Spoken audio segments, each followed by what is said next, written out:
Hello, hello, hello, and welcome to too many people in front of the camera. Are you surprised? We realized me talking about the same old nihilistic stuff is getting old, and I don't have anything new to say because there's not much going on.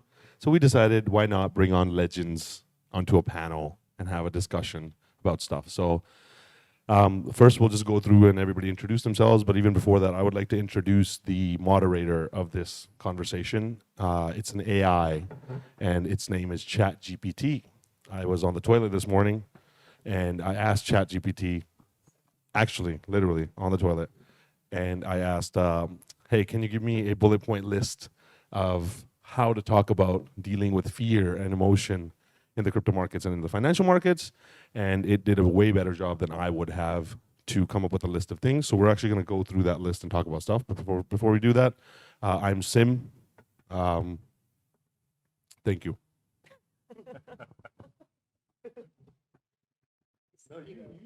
I'm Josie, I guess.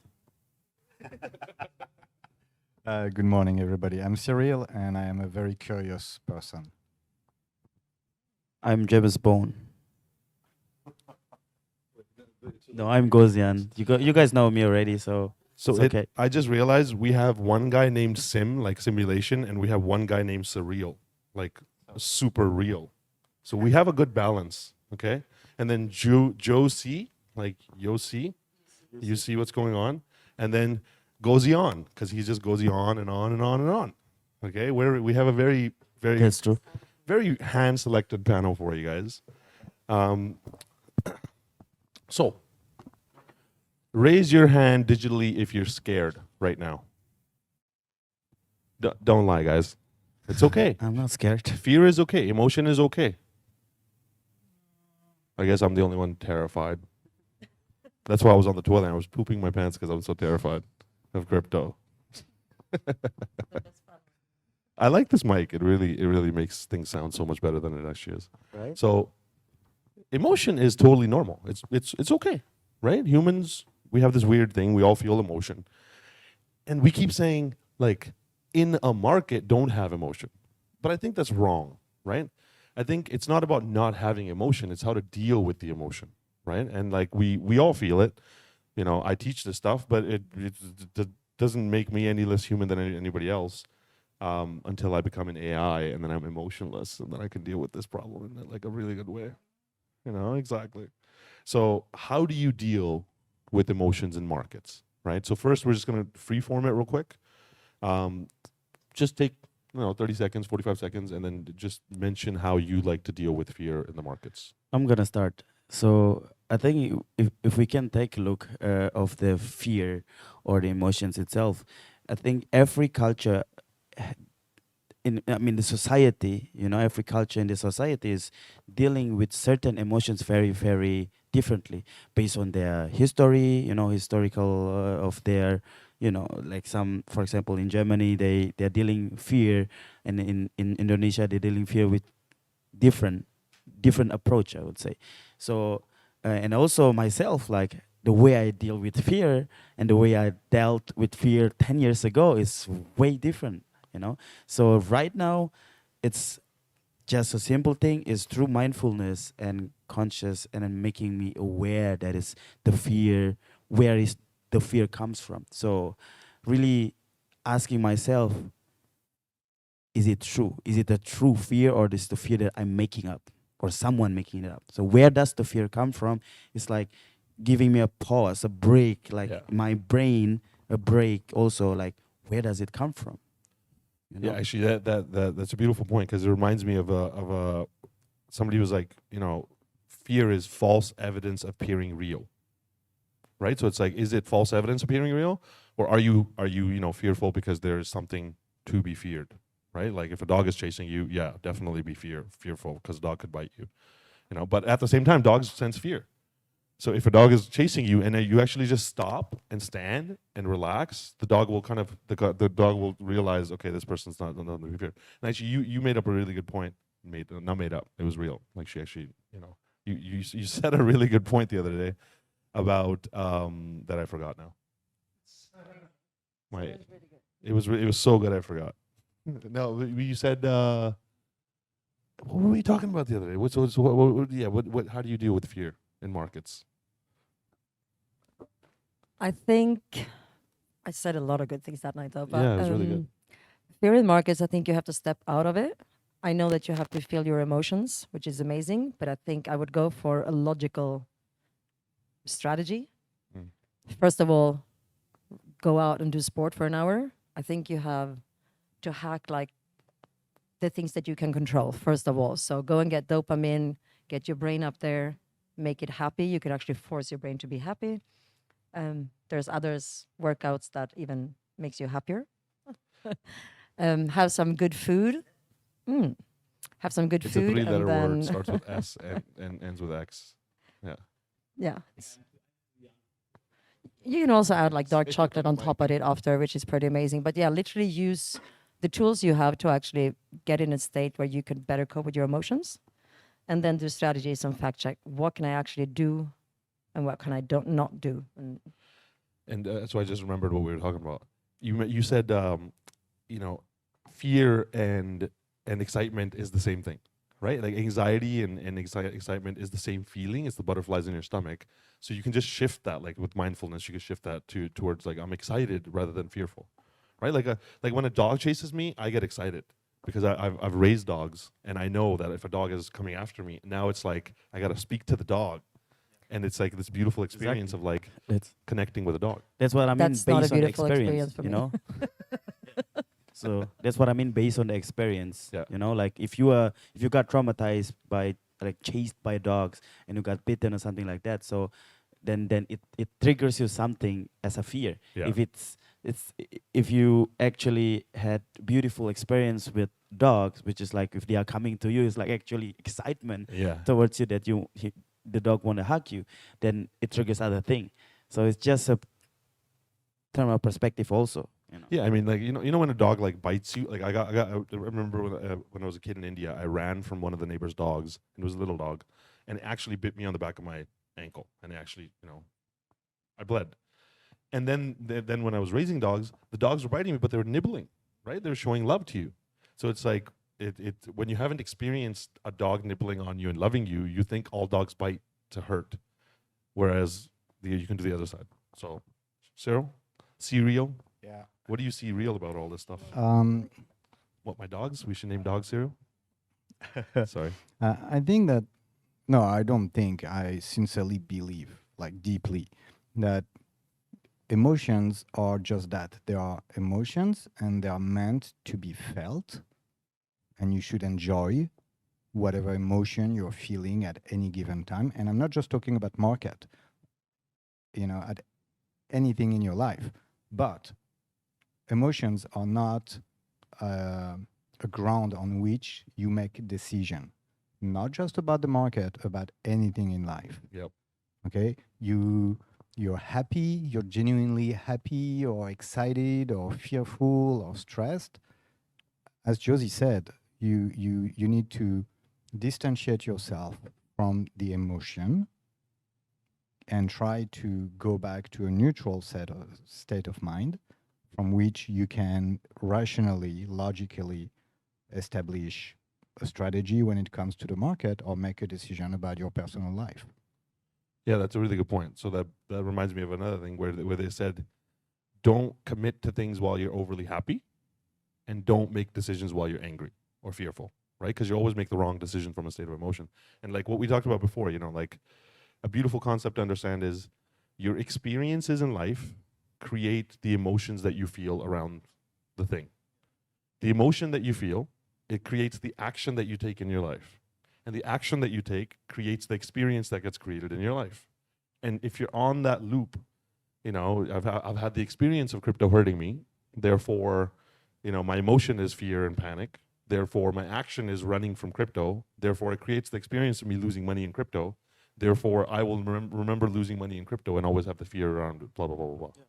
It can cause it can basically linked into the deepest root of fear, like this kind of thing triggers a little fear, and then but there is like some triggers that is linked into really roots of fear. Yeah. And especially if the survival mode brain area, which is the the amygdala is activated, you know. So if you've been being hurt many times, let's say you got scammed, you know, I've got scammed many times, but my resilience level, but also the way I am, my character, my personality, I don't really care about, you know, like the failure or the mistakes that I made. So I think it's based also on the not only personal experience but also the personality of the each people, you know, how they deal with sort of fears or sort of you know, challenges that comes into their life. That's beautiful. Can I give a great tool? It's actually journaling in a way that if you invest in crypto, you're obviously an investor. A lot of people that invest in crypto, they actually have no idea how to be an investor. Could also be a part of why they're losing money. But it's to write down a journal of what were your mistakes, how did you, excuse my French, screw up. Fuck up. Yeah, I know, I didn't want to say that. Write those down, what you do not want to do in the future. And those are very important. Everyone's writing down their goals and where they want to go, but you also really want to write down what you do not want to do as mistakes as you did before, so you can fact check yourself in the future. And then how, I mean, even if you lost everything today, there's always a way to get back up, especially now.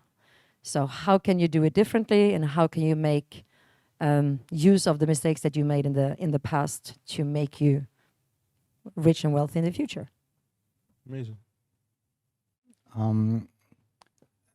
There is something that okay, let me put it that way. Confront your fear, look at it, or confront your emotion, in the sense that if it, like, fear makes you run away, you know, makes you leave the market, for instance. And I had an experience with fear when I was quite young. I got bitten by, you know, bees or wasps or stuff like that. So I was one of those kids who would just, you know, as soon as there was something flying, starting to move, which is exactly what you should not do. It was me acting out of fear. And then I went through that experience where basically I tried. So a wasp came and starting to walk on my arm. I was scared, but I didn't move. Yep. She stayed there for what felt hours, which was probably seconds, and then she left. And I realized that doing nothing out of the emotion I was feeling, and I was feeling the emotion. It's not like you cannot insulate completely yourself from the emotion. You have to feel it through. Yep. Just don't act. There's a dog running your way. Don't run. Stay there, as you said. There's a wasp somewhere. Don't move. Wait it out. Yeah, crypto's scaring the shit out of you. You know what everybody who crushed it in the last cycle did? Nothing. Yeah. But I think also fear comes with the courage, right? With the brave, and the more fear things or challenging things that makes you fear, you face, the more your courage muscle is being trained. Yes. So it is like you need to face those things that makes you fear about, you know, not only in crypto, but also in your life. Then it makes you more resilient, and it makes your courage muscle bigger and bigger. 100%. I've actually made that a point in my life in general. When there's two decisions to be made, it's like there's the easy choice and then there's the hard choice. I'm always more scared of the hard choice, right? Then I purposely make the hard choice. It's like, do the thing that scares the shit out of you, and once you go through it, you become stronger, and now it doesn't scare you anymore, right? There's a thing that I kind of love to, it's a bit harsh, but they say, feel your shit, understand your shit, don't lose your shit. That should be a crypto t-shirt. Feel your portfolio, understand your portfolio, but don't do shit. Okay? Don't lose your shit. Yeah, don't lose your portfolio. All right, so this is what the AI recommended. So let's go through these topics, okay? It said, recognize that fear and emotion are a normal part of the financial markets and trading. Like, that's such an obvious thing, but a lot of people don't even consider that, you know, because when the times are good, everybody's like, it's like, why are you investing in crypto? And I would always hear, because I want to get rich.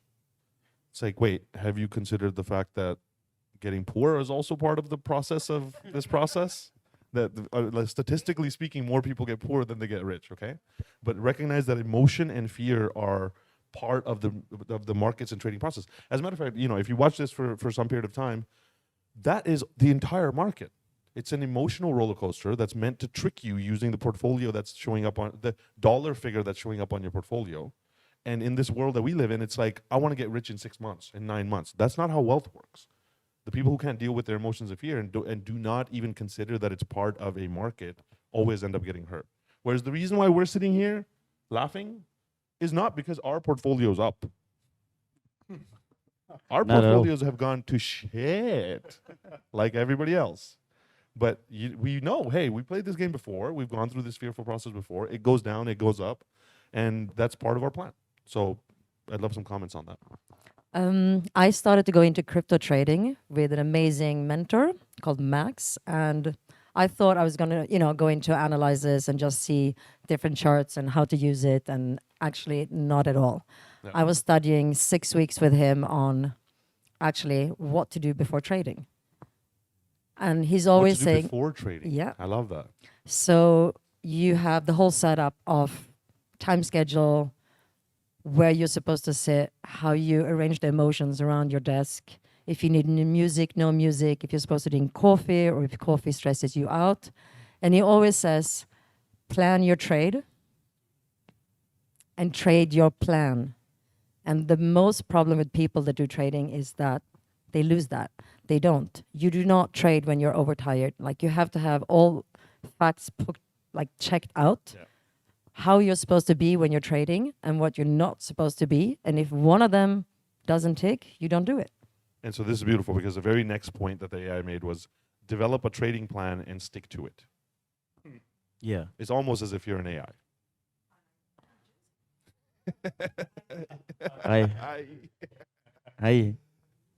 I yeah, so I think for me it's like not also recognizing how the market and stuff. So like Josie made the point, like even though it looks like trading is all like with screen and stuff, but it involves human. The more you understand human psychology, the more you understand yourself, and it's easier for you to react or respond to the world, right? So to whatever happenings in your life.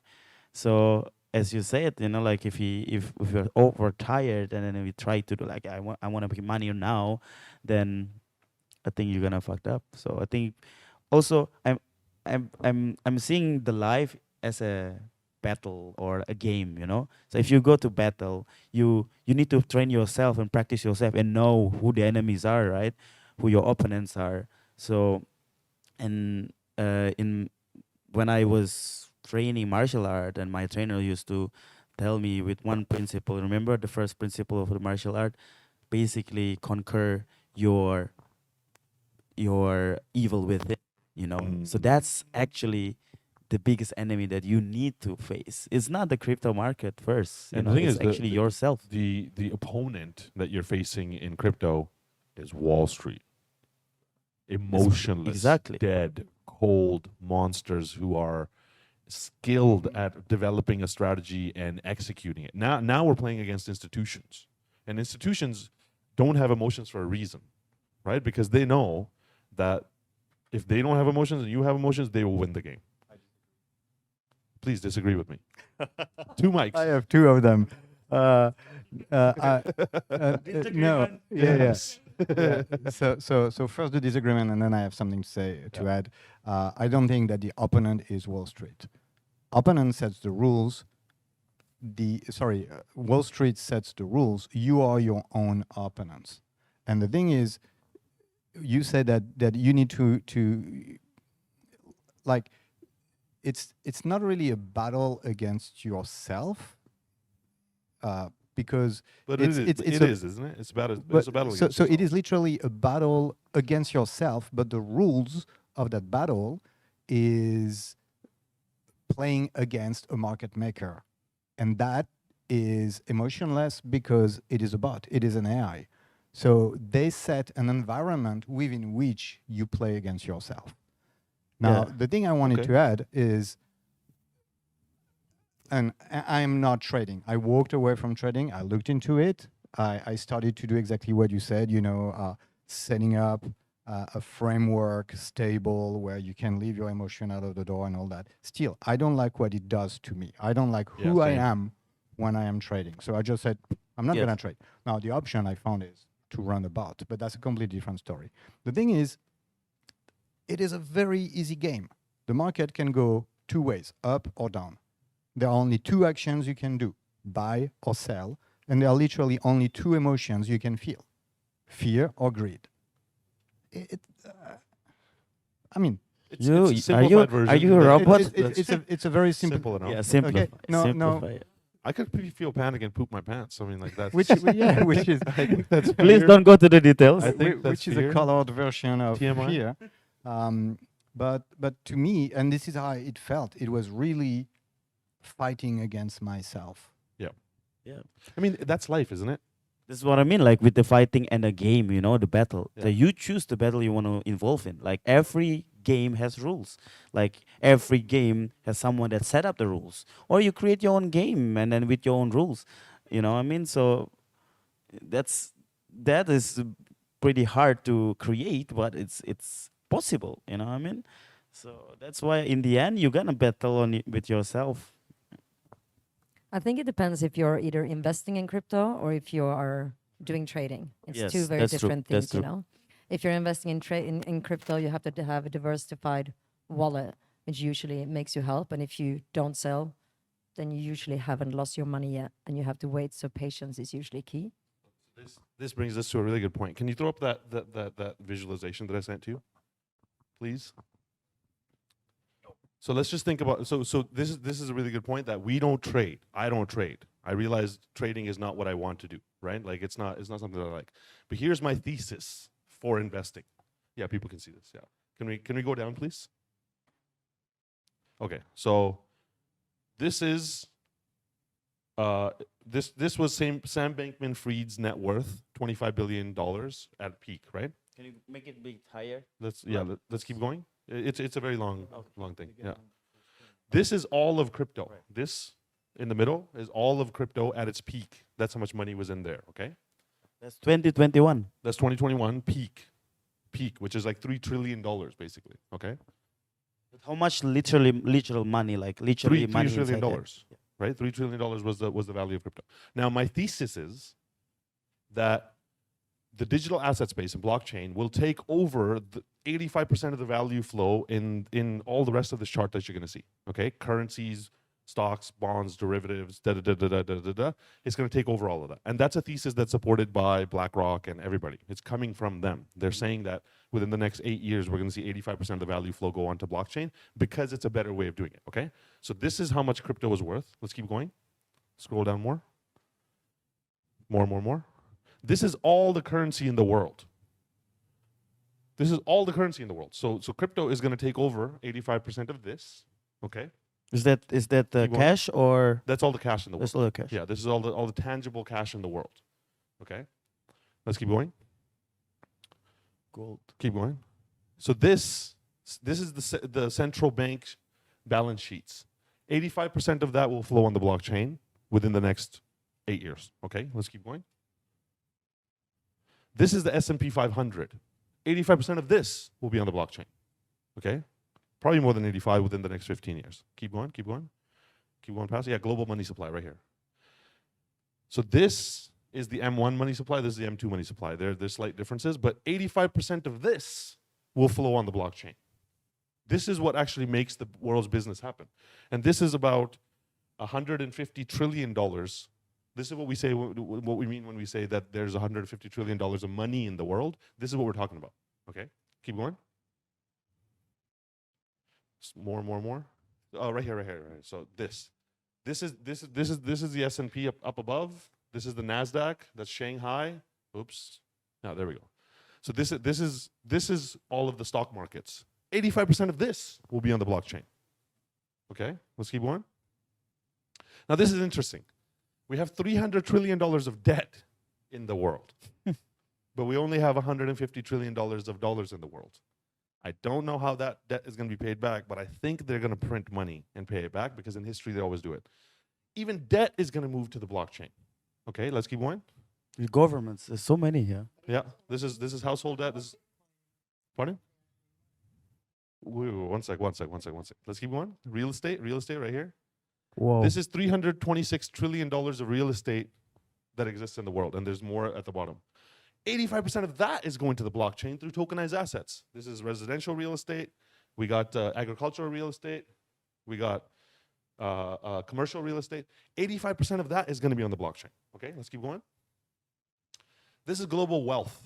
This is going to grow in a massive way. And even 85% of this is going to be on the blockchain. It hurts. Okay, let's keep going.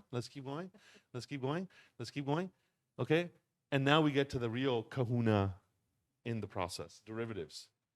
85%. So this is a casino, okay? This is a casino that has they're saying $612 trillion of bets that have been made into the derivative markets. It's actually around a quadrillion, 1,000 trillion. Let's scroll all the way to the bottom. Hati. Yeah. All of this, 85% of that is also going on to What the does it blockchain. say? Notional value? Notional value. So it's like, this is the actual calculable value. This is the hypothetical value if the bets come through. Okay. Right? One from all of that. So what we're trying to say is my thesis is that, let's go back to the top from the cryptocurrency. All of this that you're seeing, this little tiny little bit little thing right here, which is now actually turned into 3 of these blocks. Zoom into that. So this few blocks, now it's at about 1, 2, 3, 4, 5, 6. A few of these blocks are going to expand into the hundreds and hundreds and hundreds of blocks, and each one of these blocks is $100 billion, is going to be on the blockchain. So 85% of everything that you saw is going to be on the blockchain. I don't want to trade that, because trade comes with me losing money, okay? I want to invest with the thesis that this few blocks is going to become the hundreds and hundreds, like thousands of blocks worth of money. Plus, they're going to print more money. So they're going to expand the money supply by 10 times within the next 10 years. That's the thesis. Has that changed? No. As a matter of fact, the world's currency is breaking apart. The stock market is falling apart. The bond market is falling apart. All these things happening is exactly what's required for this to expand to that point. With that thesis, my fear goes away. Because I go, is there any other solution for the world to get to that stage? Because you're playing infinite game, right? You're Exactly. playing the long-term game Yeah. instead of like only Yeah, I'm playing a game that doesn't end. And all I know is I have knowledge endless from game. all of history that this has always happened. When a better solution came along and the breakdown of old systems happened, the new system got encompassed. All the wealth from the old system went into the new system, plus more wealth was created. And wealth is value, which is improving people's lives. So with that thesis, I'm chill. I am chill. I always say investing short term is risky. Yeah. Not investing long term is way riskier. Yeah. That's true though. Yeah. Keeping But your money in the bank is the riskiest I thing got you a can do question. today. I got a question. So I got answers. like what do you think? Because like you guys have been investing way longer than me, you know, Are you calling in this us old? space, in investment space, you know what I mean? I No? think it's like No, wisdom. you can. It's Yes. about perspective, It's you know what I mean? Yeah. So, especially in Indonesia, there are from 18 until 27 years old. I don't know the exact number, but like 80% of the people are that range. So it's actually really, really young people, right? So, and my generation below me also, they are very fast-paced generation. So they want money quick. They've been trained like that. Also the way, you know, social media is really showing up, right? So what do you think, guys, if you can give a guidance, you know, to those youngsters, how can they be patient or how they can be having this balance with, you know, am I a long-term investor or short-term investor, and how to invest, you know, like if you have 3 nuggets, you know, For me, how is it going to be? That generation has a lot of things that we do not have and you don't have.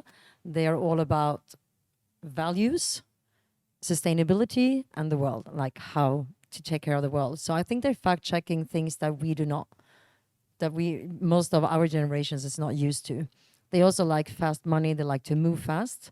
So, but I truly think that they have much better skills than we had in our world. So I think we can actually learn from them than we teach them. Yeah, then we each teach them a lot of things. But they are very led by emotions, though. Yeah. So what I would say to them is, if you're 18, life is very long. 10 years for you to become a millionaire in value is like nothing. It's very possible, right? 10 years. 10 years. You know, once What you is get the requirement, once though? you get to my ripe old age, you realize 10 years go by like that. What is the requirement Huh? then for them? I feel like there's a disagreement there. But no, it's true. Even for me, I'm 33. And if you would have told me at 23, I could go back and buy Bitcoin and all this stuff, and I just had to wait 10 years to become a multi-millionaire, it would be, it's so easy to think. Now, if you're 18 and you tell them 10 years and they think back to when they were 8 to 18, it feels like a lifetime. So you said the word, that's half the lifetime. But you said the word, patience. The word pay is literally in the word. It's called patience because it pays. And it insulates you against all the volatility and all the bullshit that's happening in the markets. So just be patient. Like, so here's what I would recommend. Recognize that fear and emotions are a normal part of the financial markets and trading. Develop a trading plan and stick to it. Do not make impulsive decisions based on fear or greed. Take a long-term perspective and focus on your overall investment strategy. And don't get caught up in short-term market manipulation for the fluctuations. Or don't get caught up in the short-term market fluctuations. Okay? Take a long-term perspective, bro. Take a long-term perspective. It only takes 10 years, yeah. It only takes 10 years. Then you're getting very, very, very rich, you know? So good. I was Yeah, going to say, Thank you. That's good. yeah, do it with passion. Whatever you are passionate about, you're going to make that happen. Get a mentor to mentor you because you're young, a coach, a mentor, someone that can guide you through these things, and pace yourself. And that's literally the next thing the AI said. Seek out educational resources and consider working with a financial advisor or mentor to help you better understand the markets and develop a sound investment strategy. I think the AI is just Josie answering questions. I think I type it in there and Josie just wakes up and goes, these guys think they're talking to an AI. Or maybe you're a robot. I don't know. You are Sophia. Josia. Josie's good. Okay. Regarding your question about the kids today, or say the young adult, there are two things. One is when you get old, or the older generation always systematically look at the younger generation and be like, oh my God, they are going so fast. We tend to forget that we used to go that fast when we were at that age. So that is somehow a constant in the universe. Now, I 110% agree with Josie when it comes to the specific generation, the youth today. I think that the environment they grew in, which is global communication, access to a massive amount of information instantly, that gave them a global perspective and understanding of how the world or the ecosystem is running. They think in terms of system, they think in terms of network. And this is something that is really new. Yeah. Okay, it has never happened before. All the generations, starting with yours, mine, and the one before, the system we were considering were local. You were thinking in terms of your village, your city, maybe your country. Okay, bigger scale would be your continent. Everything that would go beyond that was a politician perspective, and everybody would be like, I don't understand. But the kids today, they understand that completely. And the kids have this chat GPT. Like, isn't it beautiful that we are going through this conversation, and naturally we are talking about the things, Josie's talking about the things that the AI is saying. And these kids have this AI. Our children have access to a thing that they can be on the toilet and say, hey, how do I deal with fear in the markets? And the thing goes bing, bing, bing, bing, bing, bing, bing, bing, bing, and gives them a concentrated list, super concentrated list of all the wisdom that's out there to define exactly what they need to do to deal with emotions. That's beautiful. It's free. Yeah, and it's the world's knowledge mentoring you. And this is right. I think there are two phases that this generation is facing that is kind of complicated. One is the instant gratification that you get through likes and everything that they get dopamine from. And also talking about their projects, what they're supposed to do, as they want to go fast and they kind of market check with people. So they talk a lot about the projects. Their brain feels like they have already achieved it and they never achieve it. They will never go. They will just continue talking about their project all the time. So I think that will be one problem. And the second problem will be these people, they will stop actually thinking. Like when you were counting, doing maths on your own, now you use calculator, your phone, whatever. Yeah. But if someone asks you to do it manually, I don't even know. no one has I just an idea. asked the AI. There you go. Yeah.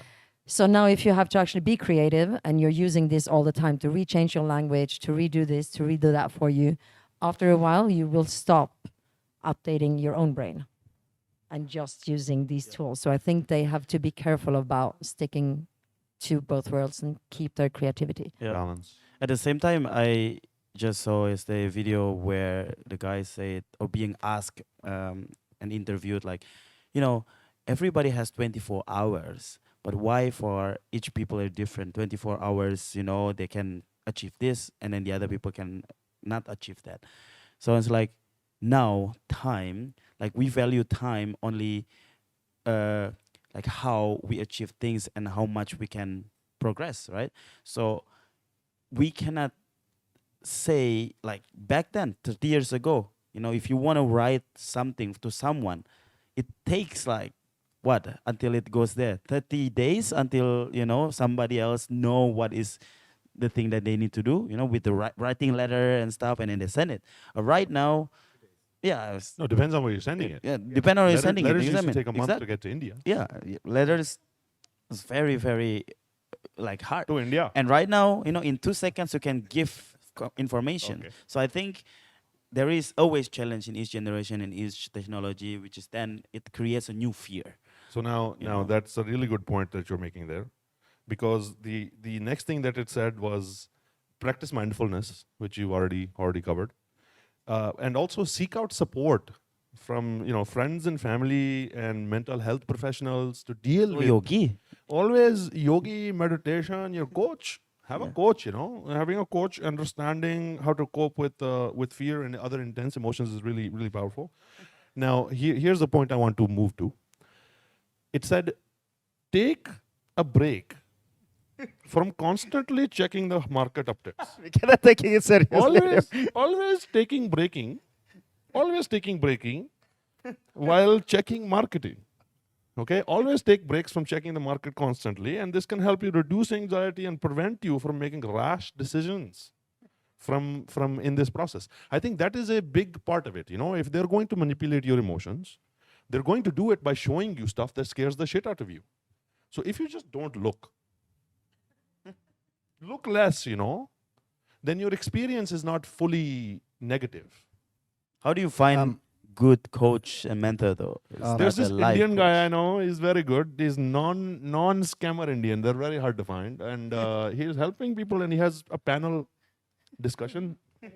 Well, he sell very good rug, give you very good deal.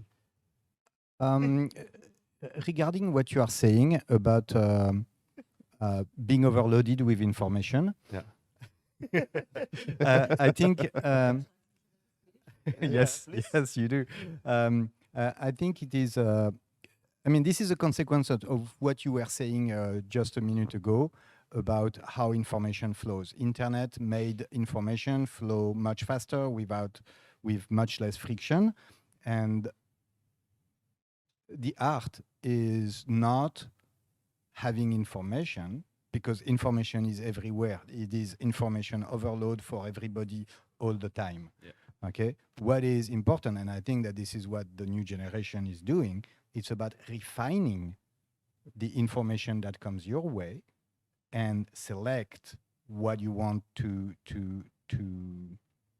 immerse yourself Yes. with in some way. And tell me if I'm wrong, but when you are trading, you are not using 20 different methods and 200 sources of information. Yeah. You select them. You have your own. You refined Strategy. your trigger and the source of information you want to use that goes along with your strategy, and you ignore the rest. I love this. We are always going to do everything in accents. Can you please do a Swedish accent and tell us what you think about the process, you know? I can't do it. I wish I could. I'll work on it for next time. But to do like tests here, not really. I can't do it. I was gonna say I lost myself. I think Take breaks. take breaks. you do strategies in what you're doing. If you're investing for long term, you don't care about a market. Why would you look at it? Just keep your mindset. Don't listen to media. You're in for a long term investment, right? So Yeah. whatever happens, it's long term. Yeah. If you have a short term investment, then you have planned what you're doing and you know how long and when you are supposed to check the markets. You'll know which sites you're supposed to And- go on. And welcome, Bruno. We just had the best Italian had the accent market come into the welcome. room. I feel like you have to hear it from him. Okay, Bruno, can you please come here for a second, bro? Yeah, just come on over. He's a very, very much good coach. He's too much good coach, and his accent is natural. He's not faking it. Okay, Bruno, welcome. Buongiorno. Good morning. We are talking about how do you deal with fear in the morning. markets. Okay, dealing with fear in the markets. Just give us some thoughts. So right now we're talking about not looking at the market too much and focusing on your plan and dealing with emotion and mindfulness. But how do you do it, bro? How do you teach? So it's tough right now to be in the market, you know? So you just don't look at it. At the end, what I preach, like what I preach all the time is if you do investment, it means long term. It means that you already did your own research. So you know that the asset that you are investing in is an asset that you will invest long term. And it doesn't matter if tomorrow the market is going to crash. It doesn't matter if tomorrow we have a recession, because a long-term investment, it means that you invest for at least 3 to 5 years. And for these 3 to 5 years, you don't check your asset. It's like you're going to buy an house.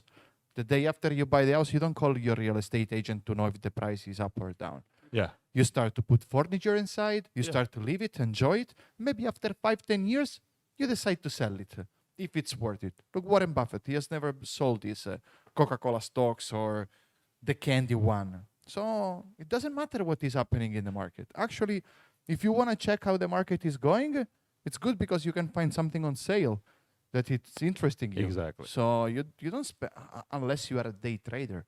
So you spend your day in front of charts. So that brings us to the next point, because we asked ChatGPT to give us a list of recommendations. Sorry, can I just add, but even if Yeah, you're a day please. trader, you don't check the same markets. If you're trading, you actually just check and analyze how it goes, if it goes up or down, if you want to take a short or a long. You don't really care about markets, not as much as you do in long-term investment. Yeah, you don't read the news. Traders. No. Media, Yeah. cancel media from your life, Media is especially if you horrible. live in France. Shut down this video now. Stop listening now. This is media. This is bad for your health. It is. So this brings us to the next point, which you guys have already gotten into, is Also, thank you for having me. yeah, it's so nice. Expecting, You but came into the thank room you. out of the Thank you. 3 people listening. We're just doing the accent the whole time. That's why I was like, Sim, I never heard you speaking like this. I know, bro. This is going back to the village, talking about the wobbling and the shaking head stuff, Make it fun, A little bit good. I love this guy. A little bit so good, bro.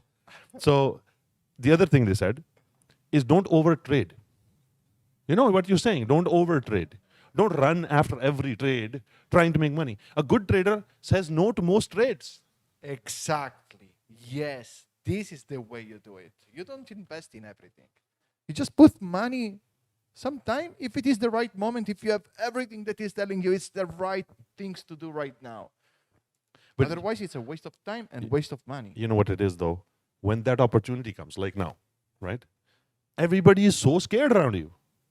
You know, you're running, you ask people, how do you feel? Oh my God, everybody lost their money. You know, a year ago, How do you deal with that? everyone was sitting there going, or 2 years ago, I wish the market was down. I wish it was cheaper. I wish this. I wish that. And now they don't. Now we're here. No one's here. No, they were, Everyone is scared. they were okay in buying Bitcoin at 56. Yeah, that's not a problem, 60,000, but buying it now? 64,000. Now at 16, they're scared that he's gonna lose 2-3K. Yeah. Like- And I remember when it was $5. If you would have told us it's gonna How be much did you buy? $16,000, How much did you buy? I couldn't buy food at the time, bro. I was almost homeless. No, I bought a lot of onions, of course. I'm Indian. I bought a lot of onion, a lot of garlic, a lot of spices. And mainly I spent $200 on weed at the time, to be honest. Okay, I- you spend it in the right way. Yeah, in the I mean, moment. and then I built a weed Great. company. What Bro, was your investment strategy on that? It was to smoke so much weed until I can build a weed company, and that's what I did. I executed my fucking strategy. Per 2 week, Day. 400 a month. Yeah, I could have been so much richer if I bought Bitcoin, but I would have been so sad not smoking weed in Canada, bro. Like, do I want to be not high in minus 30-degree weather and have Bitcoin for 10 years? At $5 a piece, that's 80 Bitcoin per month. Yes, but now think about this: if I had made that money, I would have stayed in Canada. I don't want to own Canada. I want to be poor in Bali than rich in Canada. Seriously, I want to be poor in Bali than rich in Canada. And now I'm rich in Beautiful. Bali. Okay? So what is value? Like we talked about. You know, what is value? What is it that you value? I at the time valued my mental state being calm and peaceful so I could spend 16 hours a day working on my, I can't do this accent too long. So I could work on my own self-growth. And the amount of money that I invested $768,000 into my own growth in 10 years. I could have bought Bitcoin with it, but I would have not learned any skills. The skills I have today are worth so much more than whatever the Bitcoin was going to be worth. So money is not the point at all times. I think I have this thing that I'm usually hurting myself, which is better than hurting other people, I guess. But you know, I think that if you want to become rich and wealthy, if you do not have soft skills first, the hard skills and the money doesn't really come. So that's a really good point. I want to go around. Fuck, I can't stop the accent now. I want to You go wanna around go the table. around? I want to go around the table and talk about, okay, rich is a number on a screen. Rich is a number on a screen. Wealthy is so much more.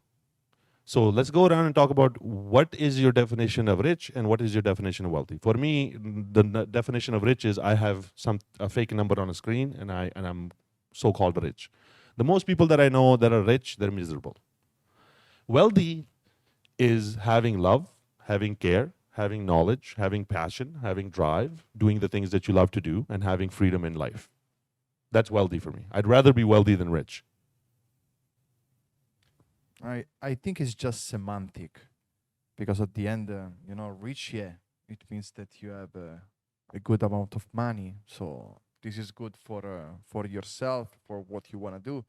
But I think that in the moment you are wealthy, you are stopping to take care about making money, because you have enough money that are making money for yourself.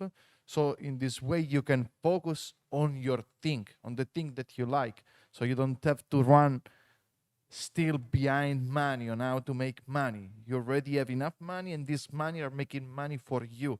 So you are focusing on you, your knowledge, your skills, what you love, what you like.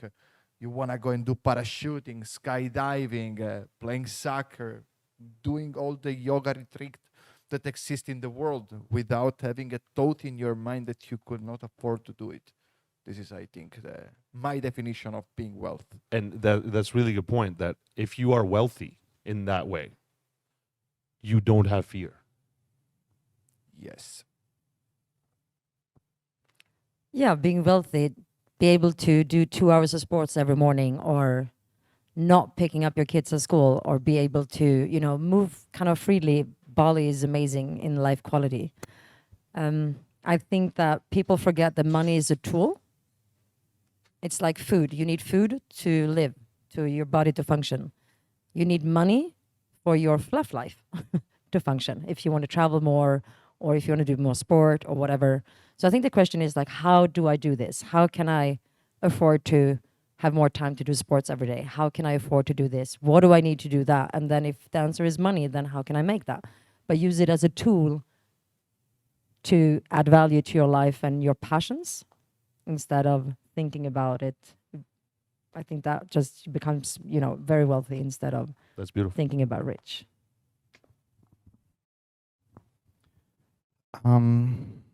Well, I have one big problem with money. I have two problems with money. It's tainting lives a lot, and it's being printed or generated out of nowhere from people. Basically, I do not have control on what my money is worth. So, to me, my two most valuable assets in that order are my time and my attention. And I made decisions some 20 years ago that my time was by far my most valuable resource. And this is something you cannot compound. This is something you can just invest. And for somebody who's going to turn 50, I'm not rich at all. On the money front, to a lot of people in our countries, in my countries, I failed. But I've had so much time for myself. Okay, I can choose what to do with my time with, I would say, 80% of my awakened time. Okay, I sleep 8 hours a day. I have 16 hours. Out of the 16 hours, there's literally 14 hours that I do what I want, when I want, with who I want. And therefore, I can dedicate my attention to feed my curiosity wherever I want. And that's my wealth. So that brings me to a really good point that, they say if you have 30 years to live, you have 1 billion seconds left to live, right? Any billionaire in the world would happily trade you $10 billion for your billion seconds. They can't, but they would, because they know they can make the numbers on the screen back, no problem, but they can't have 1 billion seconds. So if you have 1 billion seconds left, you are the wealthiest person I know, because you're wealthy in the thing that matters the most, right? And if you're spending that time being fearful, you're wasting the most valuable resource thinking about a resource that doesn't matter. And if you have the freedom to spend time, like if you have the freedom to sit here on a Wednesday from 11 to 1, when everybody else has to go to work, having fun, shooting the shit, doing accents, talking to people from across the world, I mean, it doesn't get better than that. It absolutely doesn't get better than that. If the money comes to your pocket, it's great. But if the money comes to your mind and your soul, it's gonna be disaster. Oh.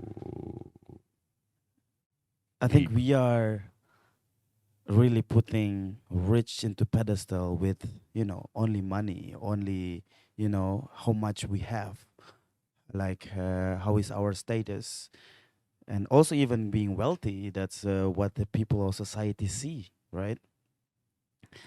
And I have actually a short story where my mom told me about rice. If you see rice, when they grow, in the rice field, you see they grow like this. And there is no grains, right? So like this. And they always grow up, Straight. higher and higher, straight. At certain point, the grains will come, right?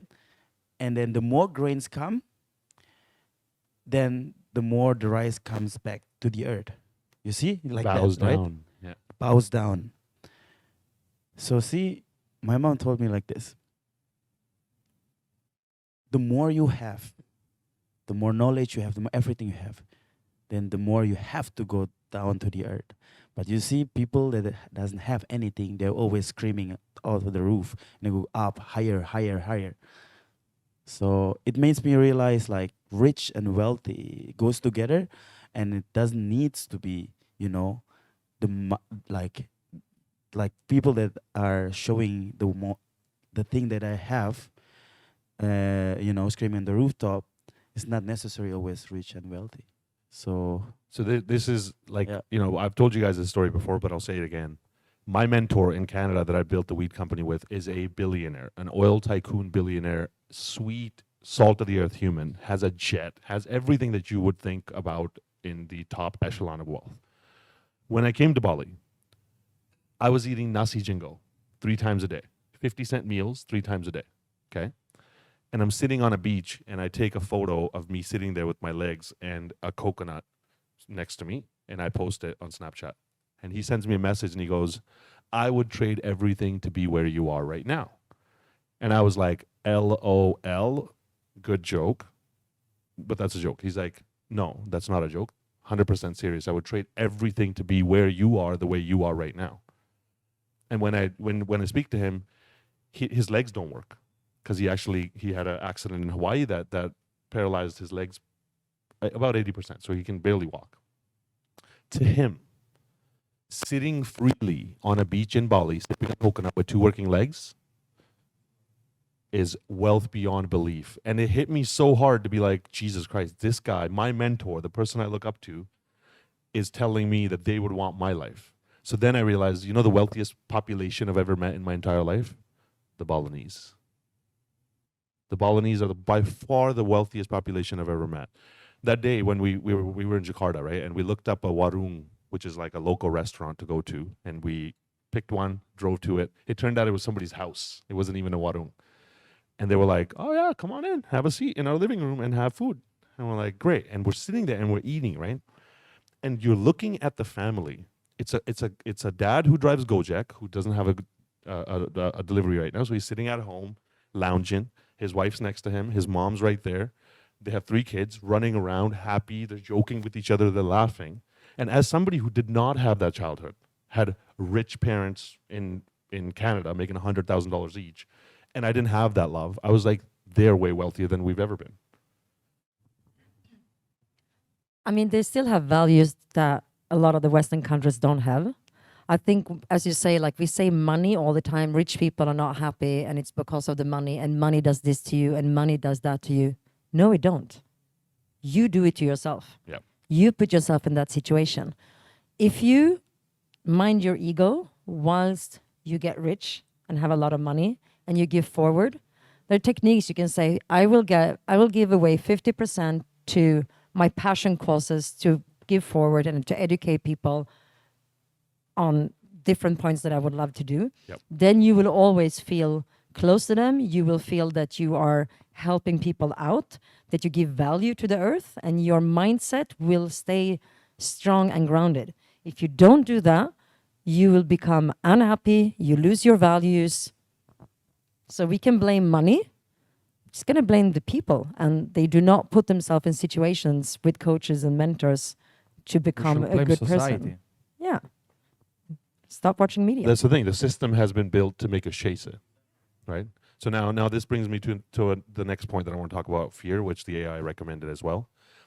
FOMO. It's this new thing that came along in the last 20 years. We termed it FOMO. It's been there forever. It's fear of missing out. That is such a defining factor of crypto markets and markets in general, is people running into things because they think they're going to miss out. So what are your thoughts on that and how to deal with that emotion? How do you deal with it? What would you say to people who can gain benefit from that? Well, at the end, if you think you can have FOMO in everything, not only in a crypto market or traditional market or whenever you are losing the chance of making money, or whenever you are seeing that others are doing something and you are not. This is basically the definition of FOMO. You are jealous that other are making it and you are not, and so you are pushed to do something that maybe you shouldn't do it because it's not the right time for doing it.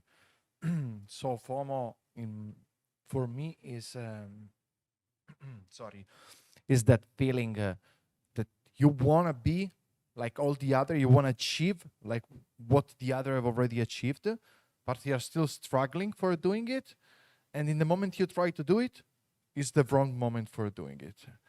So maybe instead, when you start to have this feeling about having FOMO, people should start, to focus on themselves and understanding why they're having this feeling, and maybe instead of entering at the wrong moment in something, they should, focus and say, okay, the next time I'm gonna be ready, and you focus on yourself.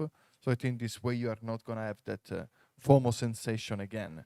Like if now there is a dip, and they didn't buy it, and everybody's talking about it, it's okay. C'est la There is vie. gonna be another one. So don't be scared by FOMO. Be the FOMO.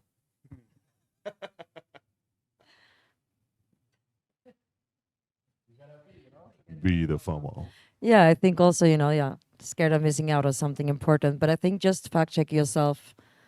Do you really like this? Like, are you passionate about it? Do you understand it? Do you want to invest your money in it? Do they have value to give forward? And like actually just sit down and, as we say, step out of your emotions and be logic about it instead of panicking and asking why now? Like, why now? Is this the moment? Is it media that is creating it, or is it actually a good thing to invest in? I would say.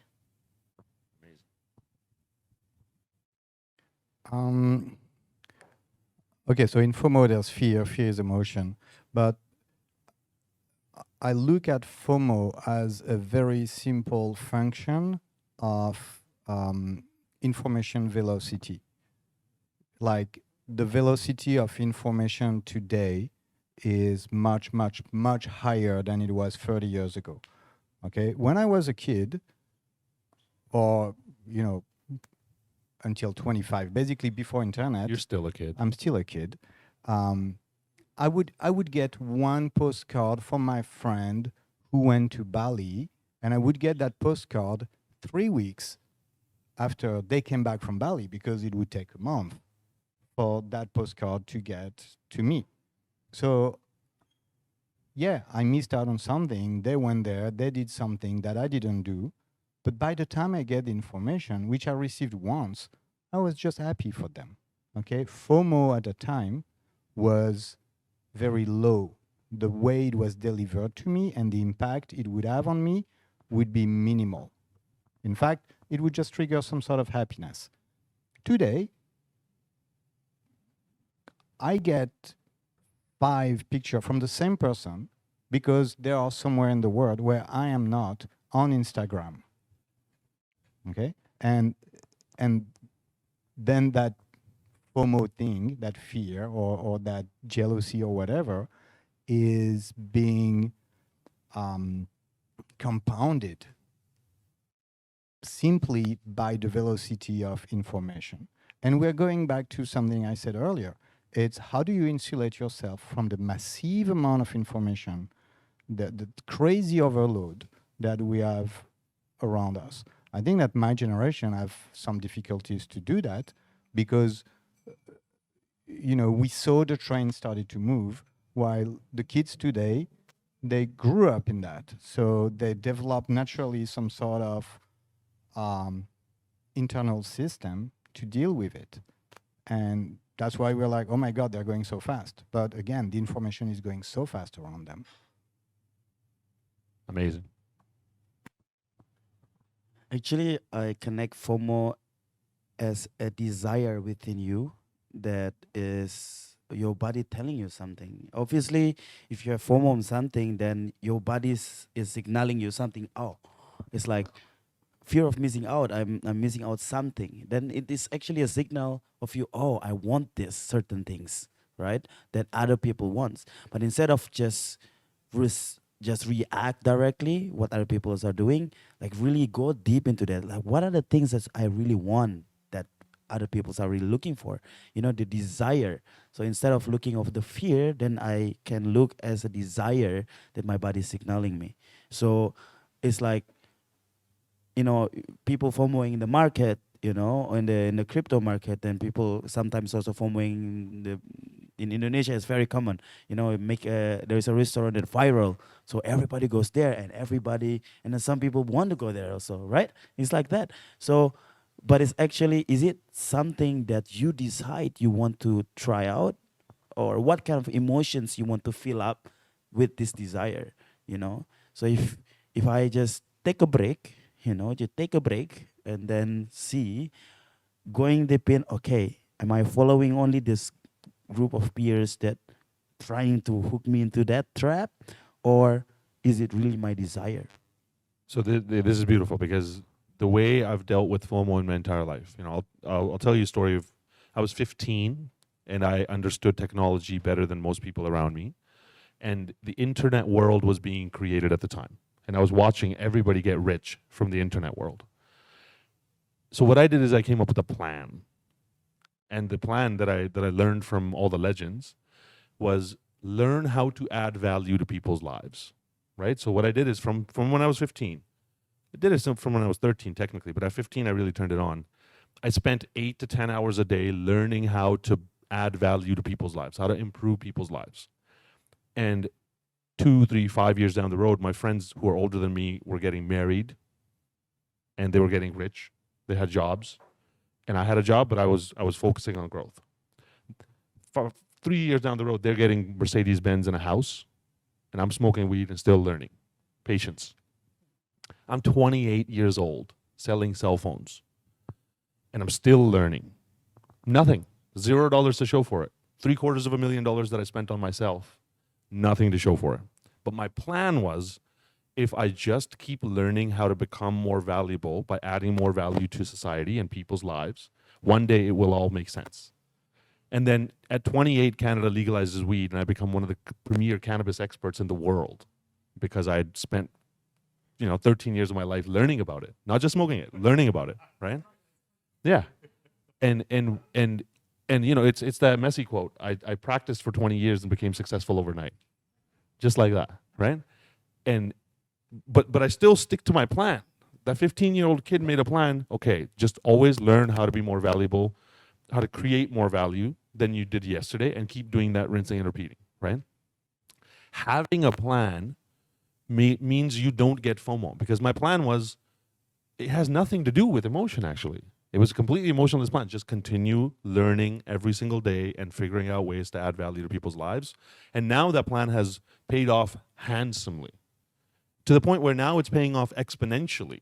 It's growing at a way faster rate than I could grow, and I'm still learning and still going. So I think having a plan is the most important. So now think about this. If you're listening to this, think about this. What is your plan? What is your plan, and where is it? Where did you write it? Show me the plan that you wrote down. Sit down with me. Sit down with any of us. This is what we do with people. We sit down and we guide people on our knowledge base on how you can adjust your plan. So let's talk about that. When you're helping somebody build a plan in the crypto markets specifically, what are the pieces that are the most important to you to highlight to people? So for me, it starts from a course that I have that takes people through a self-reflection of their emotional state and their monetary state, and basically their state in life.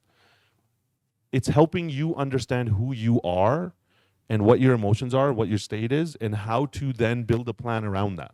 What are your goals in life? What are the risks that you're happy with? What does risk mean? And going through a step-by-step and turning it into a 70-page document with clear, defined targets and strategies for you to actually plan out what you need to do.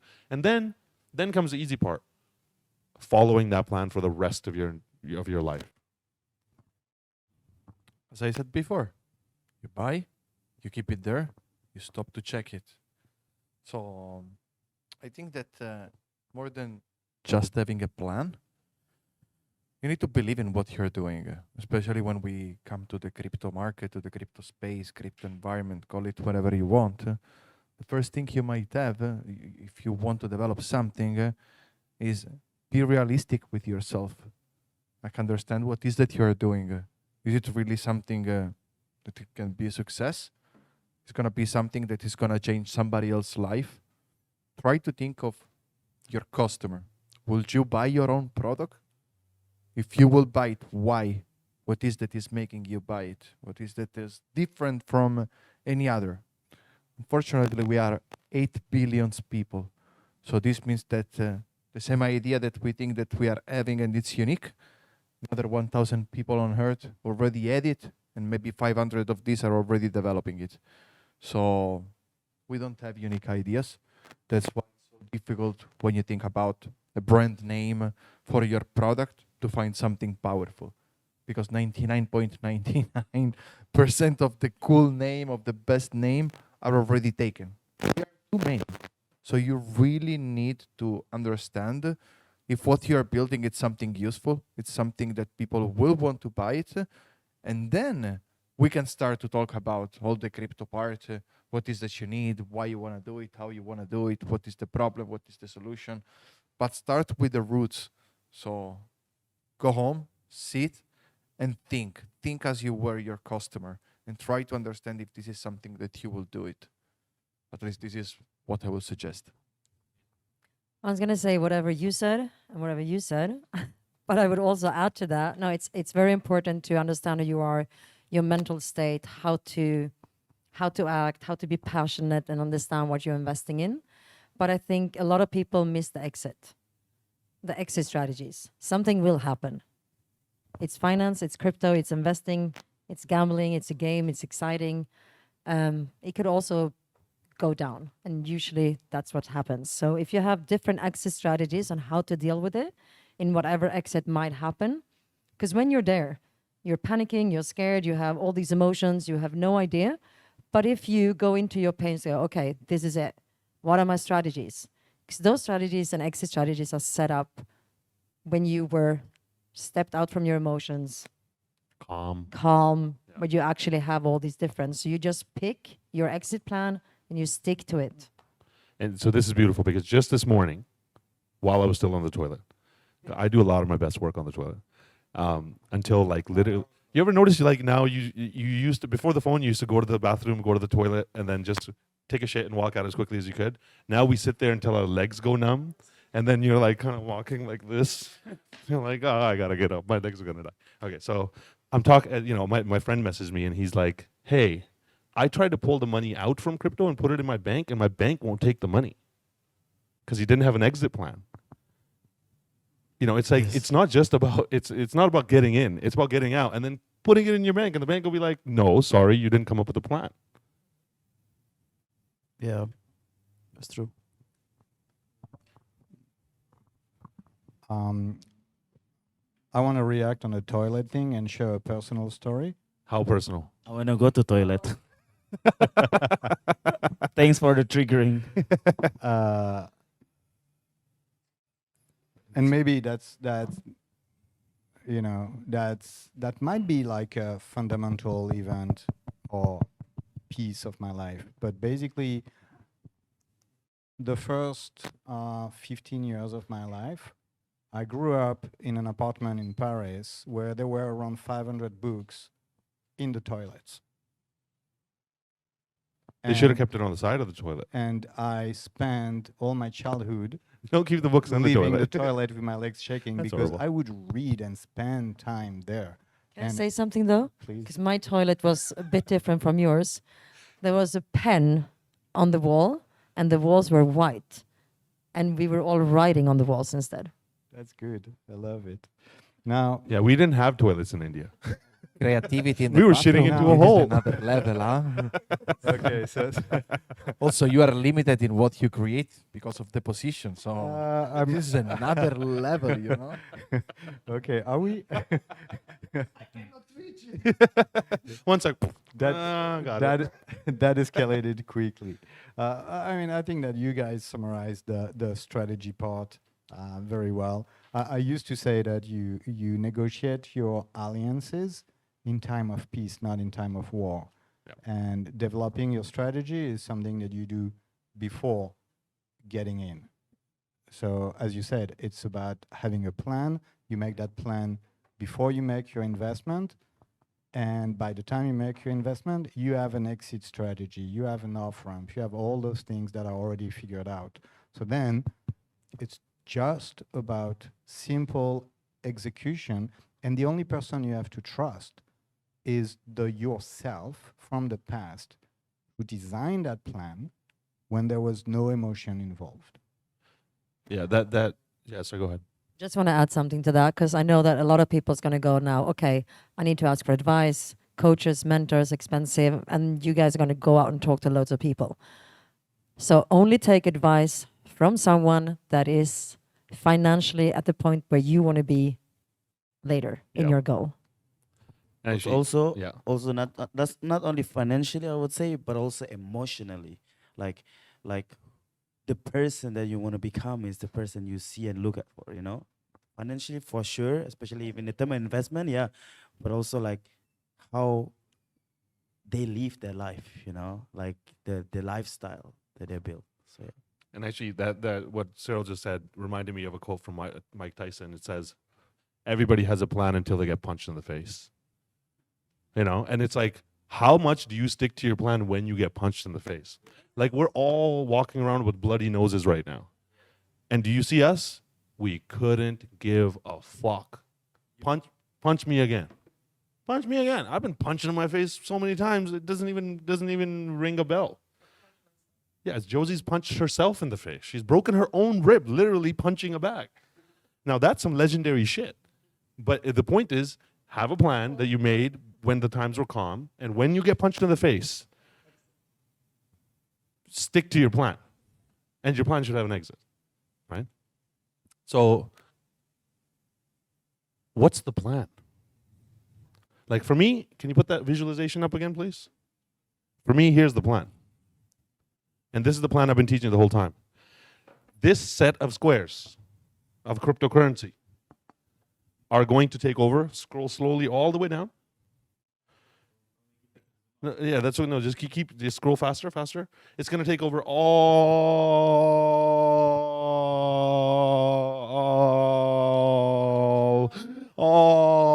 of these, all of these, and all of these, and all of these, and all of these, and all of these, and all of these, and these ones too, and then these ones, the most of these ones for sure, and then this one, yeah, probably all of it, and then this one definitely a decent bit, up to 85% of this, and then it's going to take over this, and then it's going to take over this, and then it's going to take over this, and it's going to take over this and this and this and this definitely, this is being taken over like crazy. Oh my God, so many squares. It's going to take over all of that. My plan is to just persist through that takeover. And it's 8 years, my loves. It's 8 years. My plan is to get just a tiny smidgen of a corner of one of these boxes. And it's because I am an infinite player. I am not playing the game to win. There is no win. You never win the markets. If anything, the house always wins. What you do is you don't lose. You don't lose all of your money, right? Your plan should be focused on that. How do you not lose your hard-earned money and have some knowledge that allows you to be somewhere before the world realizes it? And that's all of the money of the world. That's quadrillions of dollars. That's thousands of trillions of dollars. That's millions of billions of dollars that we're looking at. Okay? And I'm telling you, the world is 100% for sure going to transition to a point where those like 6 squares take over those millions of billions of dollars. If you just learn how to be there for the next 8 years and not lose your shit, you're going to be just fine. So that's my plan. What's your plan?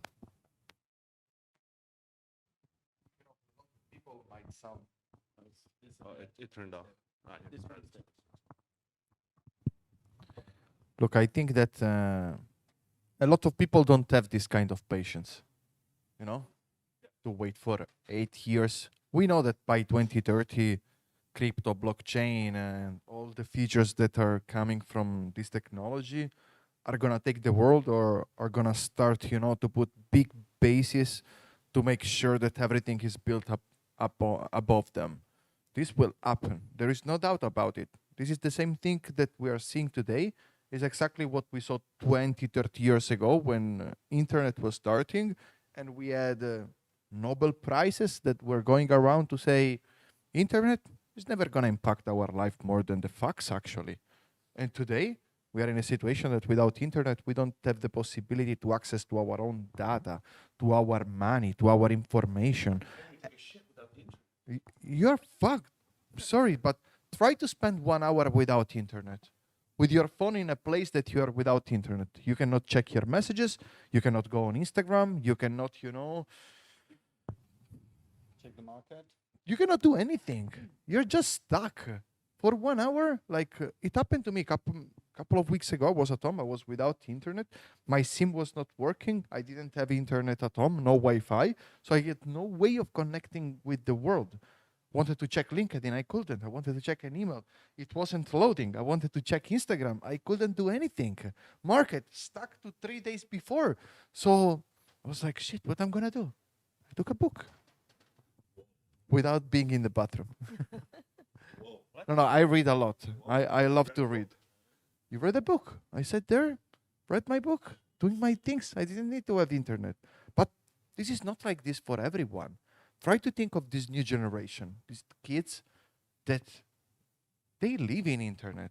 If you leave them without internet, they're going nuts. Because for us, it was normal to go out and give a shout to our neighbor. So in this way, you would have jumped down the house and go and play. Try to say to a little kid to go and call his neighbor. He's going to be like, why? I'm going to use Yes, Facebook. can I'm check. going to use Instagram. I'm going to drop him a voice message. Why do I have to go there? I'm good where I am right now. I don't need to leave. Leave them alone without internet for a couple of days. Like, I have my little cousins that, now they are like teenagers. They come from the States. They live in Miami. So if you think Miami is Miami, think to grow in a place like this. And sometimes they come in the south of Italy. I am originally from a very small village, 1,200 people, not very big, but very close to the sea. It's an amazing environment. I grow up by playing with all the children of my community, of this village, because we were all the same age. So I know everybody from this little village. When they come to visit at the house of my grandma, they don't have internet. They go crazy. Every excuse is good. Okay, let's go to Bruno's house. They have internet there. We cannot stay here. We cannot do anything. Internet is not working. We don't have the right socket to connect our phone and charge it. We don't have USB at Nana's place. They have to go back to nature. And you see that after a month like this, they start to get used to don't have internet. And you see that they start to live again. They start to smile more. They start to interact more. They start to collaborate at home to set the table, clean it, throw the garbage. Speak more with your grandparents, with your aunt, with your uncle. You see that things are changing after a little bit, that you don't have all this internet. So now, for going back to the question on what to do, be yourself. Try to be unique. Don't do what everybody's doing. Don't, submerge yourself with the classical shit that everybody's doing. Be different. Be the FOMO. I liked it. Be the FOMO. Just to go back for children, one of the beauties and the wealth we have living in Bali is that here, my daughter, I have to force her to play Roblox because I want her to know these games. I have to force her to be on the internet and use it because she prefers to be out, be creative, create houses, build things, do art. One of the beauties of living here, actually. So I think that, the values that the Balinese and the Indonesian culture have there are giving it away to all the expats and the beauty of it. So I'm going to say that it's not the same as living in the Western countries. For my plan, I kind of had a plan till the end of the year. That was not to be mentally destroyed, which I worked on very, very well. So I think I'm going to stick to that plan as 2023 doesn't look too bright either. So I think just to keep the mental health up and to be strong. I got you. I do coaching and strategies for other people, also for business. And doing that, I'm also smart enough to understand when I need to do that on my own as well, because everyone needs one. So my plan is to ask Sim to do some of my strategies with me and work out my financial plan and see if, if I'm thinking in the correct way, and, just to bounce it off of someone. So that's my plan. So it's beautiful because I'm planning on working with you so you can help me develop my plan, and I would love to offer me helping you build your plan. It's like we all support in that co-creative. Yeah. co-create. Always, always. When you get a deal. Cyril. Well, my main KPI, as I already said, is the amount of time I have for myself. So it translates in the number of evening I am going to bed and be happy with my day and what I did with it. That's literally the main metric for myself. As a consequence,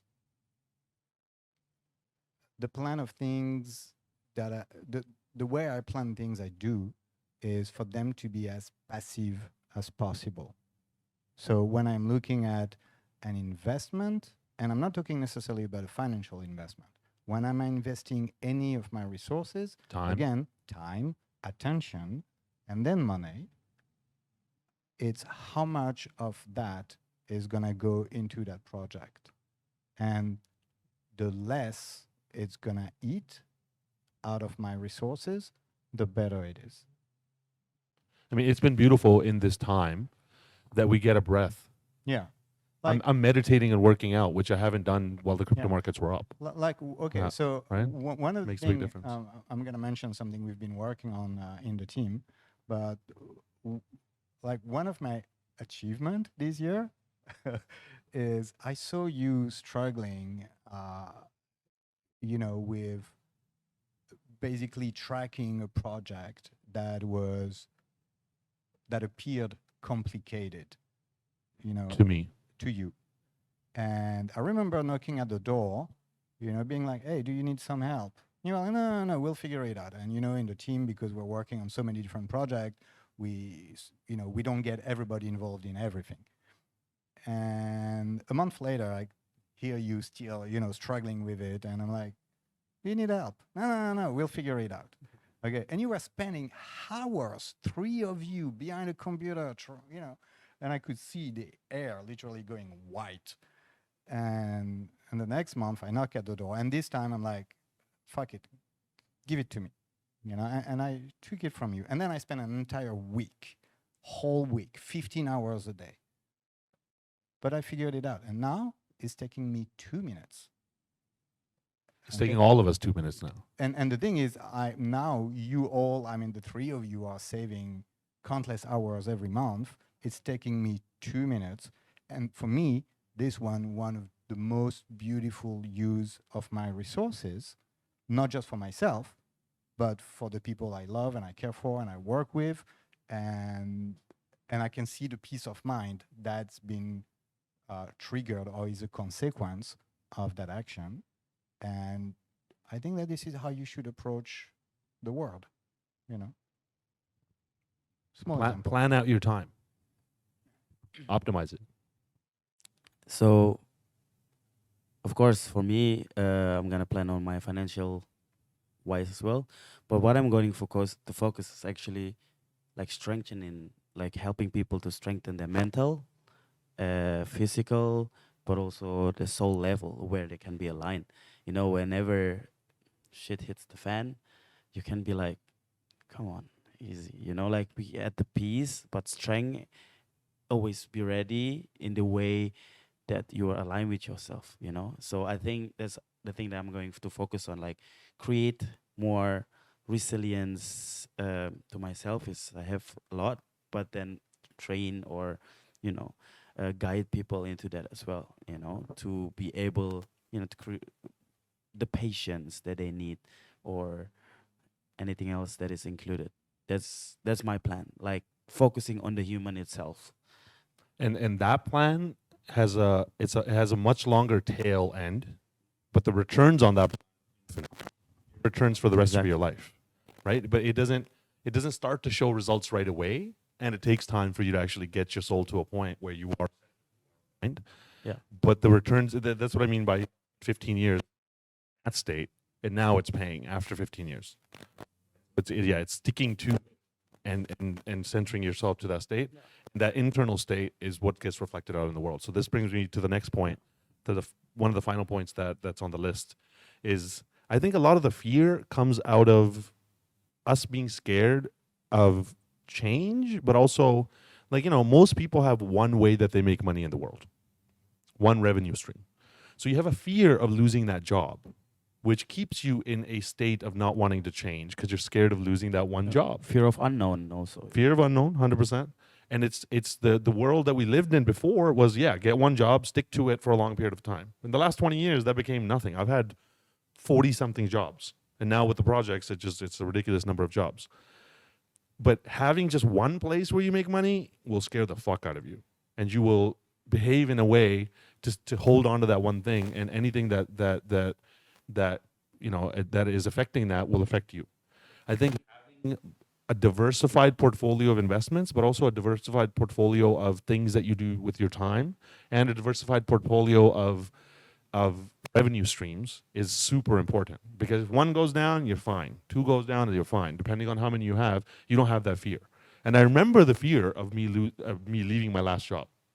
I was fired from my last job because I actually gave away $2 million of the company's money to people who I wasn't supposed to give away, little by little, to like moms and pops who actually needed the money. And at the same time, I was building this weed company, and there was that moment of like losing my job, getting fired from the job, and I have a certain cash cushion, and I'm not making money from the weed side of things. And the terror that I felt in that moment of running into the unknown abyss was insane. That is what has led me today to a point where I'm making money from places I don't even know. Right? Now I have no fear because I know I did it. I'm the one who did it. So you could take everything from me. I'll do it again. Take it again. I'll do it again. No problem. It's not you don't have fear, but your courage muscle is becoming bigger and bigger. So the fear that it used to be maybe a big fear, it's just like this. Yeah. And your opponent is bigger, I would say, because your muscle is bigger. Yeah. So we've all gone through that process. I'd love to hear your story and experience of that and what it's turned into today, so it can inspire people to do that for themselves.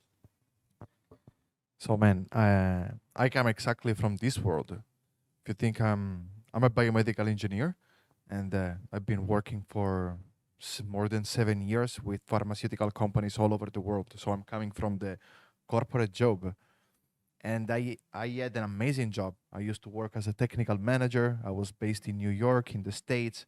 I was driving a Tesla. I was living with the view on the skyline of Manhattan.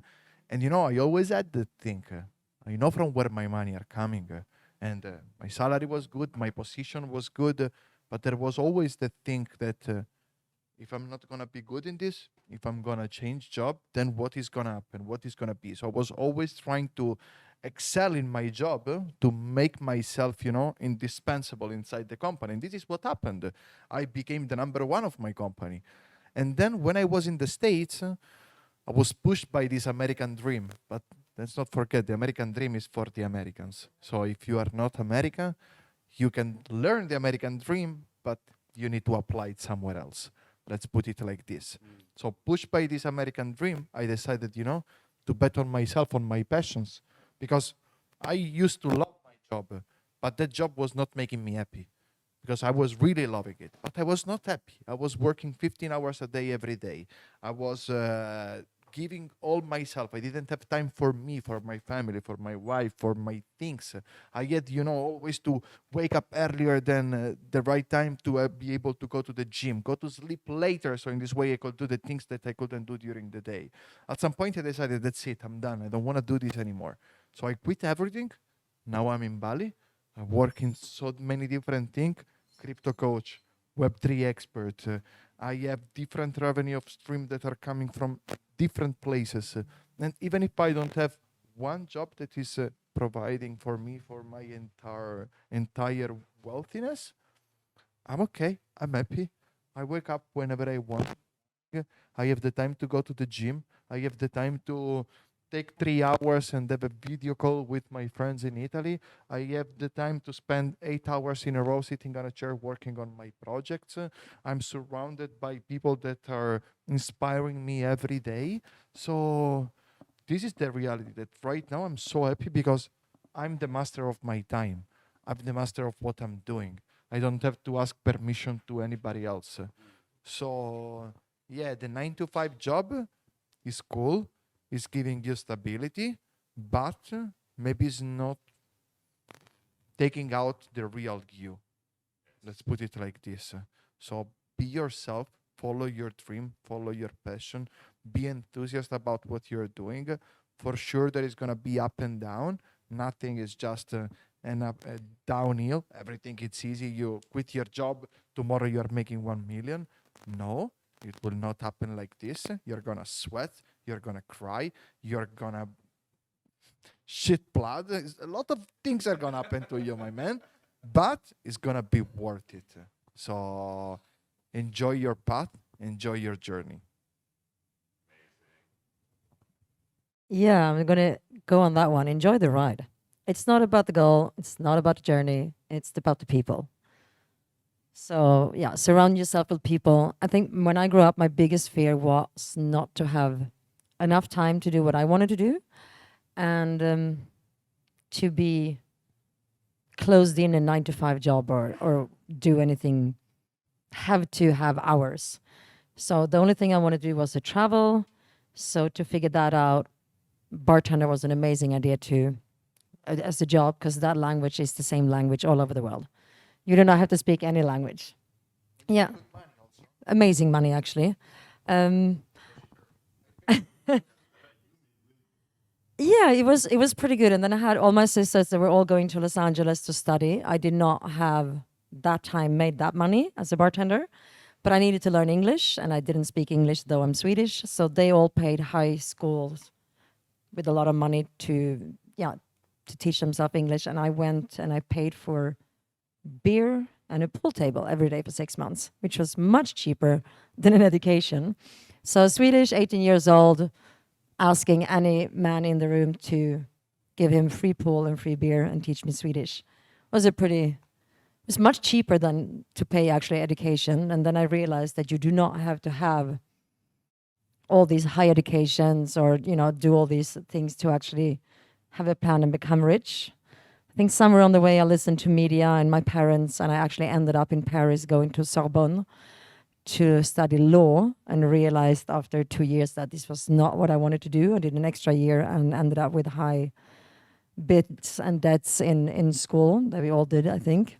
And I moved down to the south of France, and I started to work as a bartender again. And I climbed myself up, and I ended up in the same company for 20 years doing creative strategies for the global elites.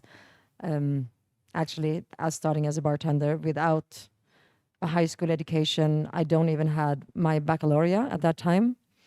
So it was kind of, I realized that in life, whatever you want, whatever you need, you can go and get it. You just create your own future, create revenue streams on the sides. I was going in between Bali and the south of France doing real estate to create a new revenue stream. On top of what I was doing over there, I started to invest. I started to do different things. So yeah, just create loads of different revenue streams, have fun, enjoy the ride. I think that's it.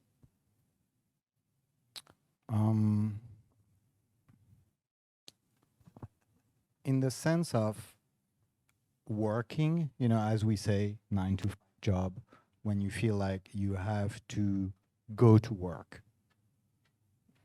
I think I did that for accumulated 2 years in my life, in my entire life. Everything else I did was driven by passion. Now, if you go check my LinkedIn, it's fucked up. It makes no sense. Because this is just who I have been at different stage of my life. And I did this and I did that. And it came from passion. Again, this is a very early realization in my life that time is something that flows and you never know when your life is going to end. So make the best out of it. So working as in trying to make money to put food on a plate, to pay for a box in which you're going to sit and probably be sad about it, it doesn't compute at all. So, and that is scary the first time because it feels like you're jumping in the unknown. Now, I was lucky enough to do that when I was young, like literally a game company, which was my dream job. I would have paid to do that job, okay? And they picked me up out of uni and said, do you want to come work for us? I crushed the interview, okay? And then I had fun, for 5 years. And then that company was bought by one of those big Wall Street Hasbro, okay? And working for Hasbro was not fun, so I quit. And that's the thing, is like, you're afraid of losing your job, but lose your job yourself, quit. Then you're gliding. And this is a very interesting sensation because this is a trade. You're not making money, but you have time. So with that time, you can make a plan to make money. And it's like literally when you watch a bird, a gliding bird, they're going to catch current. They're going to catch, hot stream. And sometimes they're going to go up and sometimes they're going to fall. Or you have the sensation of falling. And it happened to me already 4 or 5 times in my life when I have those 1 or 2 years where I did accumulate money, resources, and now I'm spending my resources in a different way. I'm losing money every month, but I have a lot of time, so I can design something. But this is something that I like, so I don't feel like working. I'm just being passionate about it. And then maybe it was luck, I don't know, but one of those things I was working on take off. So this actually, I love what you said, but so to somebody who's listening, and you may think, well, I have my 9 to 5 because I have a family. I got to feed my kids, right? A great thing that clicked for me a long time ago was, first of all, it's Tony Robbins' mentor who said, work harder on yourself than you do on your job, right? And the other part was, what are you doing during your 9 to 5? And then what are you doing during your 5 to 9? Right? For me, it was 5 to 1 a.m. I would go to my 9 to 5 so I could sustain myself. And then from 5 until 1 a.m., I would spend it on myself. And I would even find time in the job itself. I would have one headphone in and I was learning stuff, and at the same time I was doing my job. Yeah, so it's like we're not sitting here because we just magically appeared. And lucky you. Yeah, it's because we did something with our 5 to 9. Not Netflix, not drinking and drowning my fears. I was smoking weed, but I was smoking weed, taking Adderall, and then sitting there learning all the time, right? And so now you're like, okay, tell me something to do with my 5 to 9. Okay, here's what you do. Okay, here's what I'm doing right now. I Googled Skillshare, which is a platform for courses for sharing skills. Type this into Google, Skillshare. Click the ad that shows up at the top, not the link to Skillshare. That will give you Skillshare free for a month. After that, it's $24 for 1 year. Everybody can afford that. I'm now teaching myself AI, machine learning, Python coding. I just learned how to be a CTO properly from legendary CTOs, and I'm teaching myself all of these things, which is my work being spent. I could be on a beach in Bali all the time, but no, I still have a 5 to 9. Yeah, you can sit on the beach and do it. You can actually hang out with your kids. That's a good thing here. That's Yeah. a good thing. Yeah. So, what's your story? It's interesting because I hope many Indonesian people or youngsters and my fellows are really watching this. It's like I spent 18 years in Indonesia and doing the things that all the people or my family, society are, showing. I didn't know about anything else. They taught me about religion, taught me how to be the good Muslim, they taught me about how to be a good people in Indonesia. And I left Indonesia. I went to Germany, which is the polarity. I mean, you guys know, huh? I went to Germany and then was happy, optimistic. I can still feel, when I came to airport and I was with smiling faces and they were like, Everything like some reference told me like some people in Germany it's and then I cannot generalize it, but most of the people are like that. Some people you need to turn around their faces to see the smile. That's what they said. Turn the It's like, frown upside down. yeah, turn it upside down. So I went there and then I stick the first time. Then I lived with the au pair family, which is like traditional conventional German family from East German. So they were like following the rules and like leave insurance and live 9 to 5 job and all stuff, not entrepreneur at all. So took care of 4 children, and that made me realize and confronted about the word that I've been taught, that I've been seeing and experiencing. And I thought the word is like that. Like, for example, like in Muslim, uh, so people that are not in this religion, they are bad people. That's what they said, or they're going to go to hell. Only Muslim people. It's like, okay, when I came there, and it's like they're also good. I don't want them to go to the hell, because it's like they're good people. Like, what is happening? Why And are they then, going to for hell? example, eat pork or something like that. But then I was confronted basically into something that I've never been taught before. And how? And nobody can tell me about this. And I was there, and I was about to actually go there because I learned pharmacy. So for 3 years, I learned vocational high school pharmacy. You look like that, like really? Didn't expect that, right? So I learned pharmacy for 3 years, and there was the purpose to go there is basically to continue to study the college, because here you need to pay a lot of money. And I was there because the connection of pharmacy industry is really good there, but now I know it's evil. But yeah, so and then in the end I didn't go to the pharmacy industry. It was, oh, thanks God, because when I was there I was cooking with passion. And I didn't know it was my passion. It was something that I can do with my life. So I was cooking for my family, because I love it. Because they have a lot of leftover, then they will throw it away. It's like, no, don't do that. I was eating sometimes even only rice and salt, and they threw it away. And it's like, they're telling also like we don't have food anymore. And open the fridge, it's half of the fridge is full. We didn't even have fridge. So the like my worldview is like being shifted around many times. So then became a chef actually, and 3 years learning to become a chef, and that's a rough environment there, right? Like rough environment, being a chef, like discipline and blind, and it's like so being turned upside down again. While I'm doing that, there is, I don't know, maybe you guys have a moment where it's basically shift everything that you've been telling, or your plan, your life plan.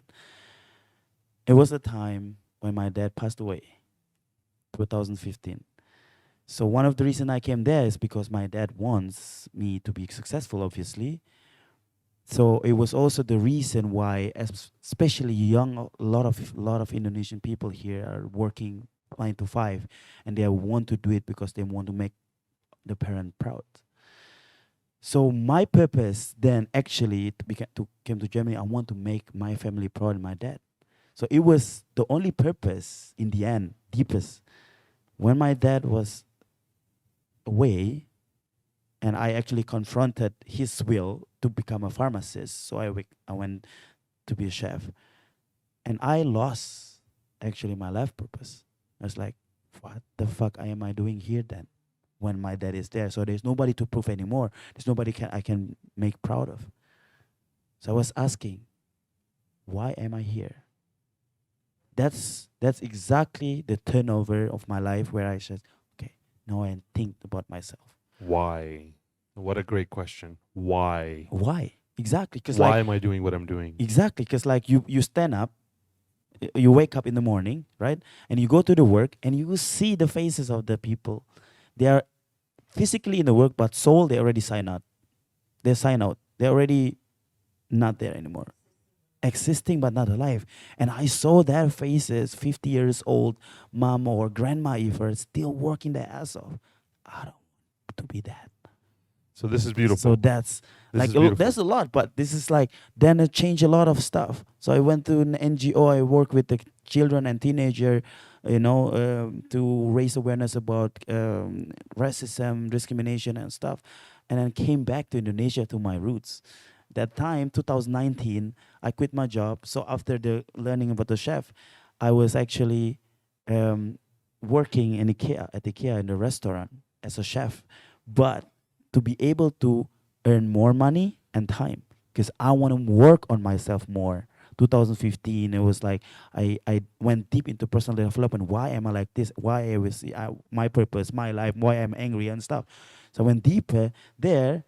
I worked 25 hours a week. Okay, 25 hours a week, 40 hours, 50, 60 hours on myself. I spent in that 3 years $20,000 on myself. Learn to the mentor. And when everybody like basically has a paycheck or bonus of Christmas bonus, more money, and they went holiday, I spend my time to go to seminar, hire this mentor. I spend and work on myself. That's a sacrifice I made, you know. So That's what you pay. until I get this point where I can live wherever I want, especially also like when I came to Indonesia even, I was living through crypto. 80% of my journey paid off through crypto. So it's an investment. But I didn't know shit about the fundamental things. And then I met and I was like, okay, what is happening with this halving? And I was like, what? I was like, I bought Bitcoin was 40,000 and I had Ethereums and stuff and another stuff. And then I saw it was 60,000. I didn't understand what is happening, you know? Then I want to meet the community of these people. And then I met you guys, and I'm grateful to be here. So now what you're doing right now is you're listening to a high school dropout, a university dropout, an electronics engineering school dropout, cell phone salesman, pothead, who built a weed company and is teaching people crypto. You're listening to a biomedical engineer who left the pharmaceutical industry, is now teaching, building projects, building a $10 million real estate project, and 1,000 other things. You're listening to a bartender who left that life and is building the $10 million project, is building strategies for the wealthy, is building strategies for people around her. You're listening to a guy from gaming and who teaches, to this day, shibari, the art of rope tying, who is one of the experts in Bali when it comes to teaching people strategies, and he's running multiple projects. You're listening to a pharmacist who decided not to do pharmacy and has led communities of hundreds of thousands of people into this space, and today has become one of the leading voices in Indonesia. To my left, we have a motorcycle mechanic, Vlad, who makes all of this magic happen. Vlad, can you turn the camera on yourself, please? Because you have a motorcycle mechanic from Ukraine who left everything to come here, not knowing what he was going to do, and then he's creating content and living his best life because that's what he loves to do, and he's a crypto expert, and he's managing portfolios, and he's running many different projects at once. You have a miner who was digging stuff up in Australia, not knowing what the fuck he's going to do with his life, who decided to revolutionize it, and has also become one of the consultants, project managers, has entered a completely new space, and now thinks about mining in a different language. We have a Goldman Sachs guy, a trader from Goldman Sachs, who walked out and left and went to a remote island and showed islanders how to plant trees and generate money from it, and it started helping farmers. Okay? We are no different from any of you. If you want to see a gamut, you should be able to connect with many of us in this process. All we did is we overcame the fear of risk. Yeah, Josie's a mom at the same time. A single mom at this point, right? So it's like, yeah, and Bruno has a full-time job. We have way beyond full-time jobs. We work all the time. We're working right now. But just know that the fear of risk was the thing that we overcame. We risked. If you risk, crypto is risk, life is risk, your job is risk, keeping money in the bank is risk, putting it into a market is risk. The biggest risk is not taking any risks. Oh, that's what we're going to close off on. The biggest risk is not taking any risks. Let's drop these mics very lightly. Yeah, thank you for being here. Thank you guys for listening. This has been fantastic. We're going to do this again. Thank you guys for participating. It's been a pleasure. Thank you, thank you, thank you. See you guys next time. Oh, we got to do a market analysis.